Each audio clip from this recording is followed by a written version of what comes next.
Hello ladies and gentlemen, and welcome back to the fridge. On the menu tonight, World of Tanks. Tonight's menu item is a nice little tier 5 Russian premium tank, the T-34 Shielded. This medium tank is a prototype that was fielded at the Battle of Kursk and features an early production T-34 with additional standoff armour. Before I get into the numbers on this tank, I should make note that the armour values on the stat card and what I see in Armour Viewer don't match up. From what I can see, the armour values listed do not include the additional plating that is bolted onto the sides of the vehicle. The additional armour is 16mm from the information that I've been able to gather, and is stood off from the main armour, so it should provide some additional protection from heat rounds, although just how effective this is, I just don't know. So with that said, let's take a look at an interesting tank that was used to hold the Russian salient at Kursk. Starting with the firepower, we find a rapid firing but kinda average 75mm cannon. With 120mm of penetration and 110 damage per shot, you're bang on par with the other tanks. Depression and elevation is 8 degrees down and 28 up, which is basically the same as a regular T-34.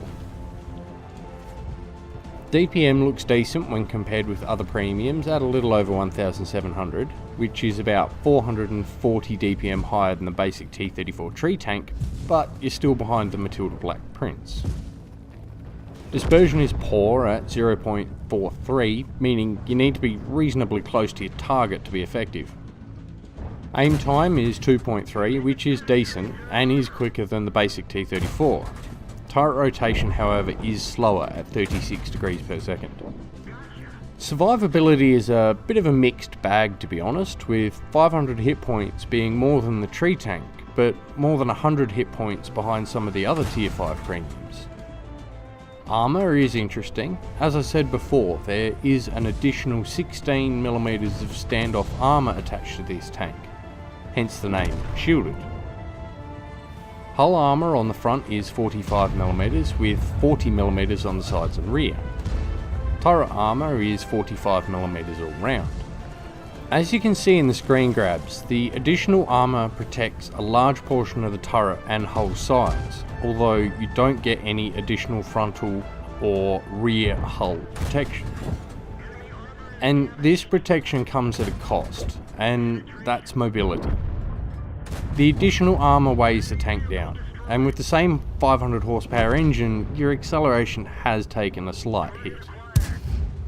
A specific power of 15.67 is roughly 1.4 behind the tree tank. Most of the time you won't notice the difference, but when you've got a long uphill to climb, you do wish you had some more horsepower.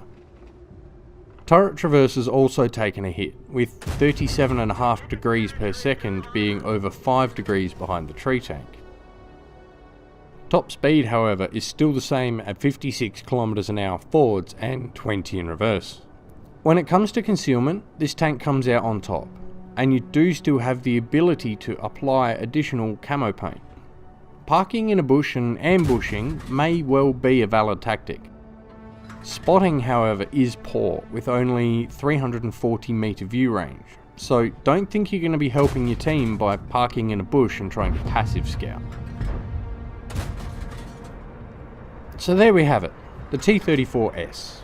This little premium tank is unique and interesting, more for what it did at the Battle of Kursk, rather than being a different type of tank to play in the game.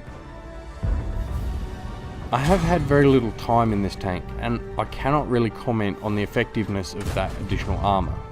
What I can tell you is that having a gun that reloads so fast is very nice, and using your speed to get into position early, pumping some decent DPM into the reds and relocating. This is a mid to frontline medium tank, using mobility and damage rather than armour to survive on the battlefield. If you enjoyed the T-34 tree tank, you might want to consider this one, or if you're a collector of unique tanks, this would be a good one to put in the garage. This tank is also able to be used for the historical Battle of Kursk missions. Thanks for joining me again in the fridge. Be sure to hit those like and subscribe buttons for your chance to win a $80 prize pack from the gift shop. More details on that are available in the video linked in the top right corner of your screen. Check the links in the video description for my Twitch, Discord and Patreon. Please consider supporting the work I do for as little as $1 a month. Thanks again, I'll see you again soon.